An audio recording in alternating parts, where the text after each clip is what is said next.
inkasta oo midnimadii kadib aan walaalaheena Somaliland loogu hambayn sidii ay noo sooreen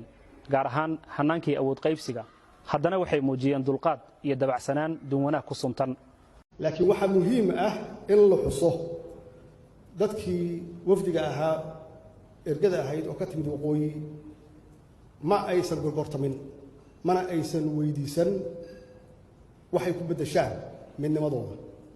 ma aysan weydiisan taas waxay cadeynaysaa inay ahaayeen runtii dad wadaniyiin ah dad raadinayay dowladnimo dad raadinayay midnimo dad gob ah inay ahaayeen koonfurtii aabayaasheen ay ahayd inay yiraahdaan waa nagu soo darsateen shuruud la'aan see wax u qaybsanaa see wax u rabtaan ma dhicin waxay ku qanceen wafdigii ka yimid gobollada waqooyi wax alla wixii koonfur ay rabtay oo aysan iyaguna qaybtoodii awood qaybsigaysa ka helin iyo ku qanceen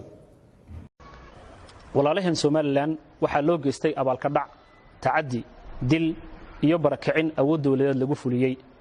intii ku dhimatay naxariistii janno Allah ka waraabiyo shuhadana Allah ka yeelo waxay xaq u leeyihiin in si qalbi xaarnaan ah raali gelin buuxda looga bixiyo wixii dhacay sanadkii 1988 gaar ahaan madaxda markaas hoggaanka hayso 88 dib weyn oo ka dhacay gobolada waqooyi ee Hargeysa khaasatan oo dad badan ay ku nafwaayeen dib badan oo ka dhacay dhaawac badan oo ka dhacay qax badan oo dhacay hanti badan ay burburtay waxa loo baahan yahay garawsha loo baahan yahay in wixii xumaa u dhacay la iska cafiyo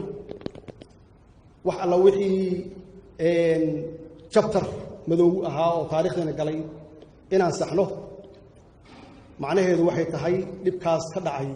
waqooyi inaan cudurdaar aan ka sameeyno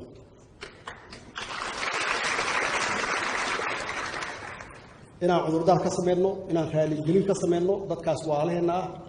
intii dhimatay iyo intii dhaawacantay aan raahno taariikh xun bay ahayd wixii dhacay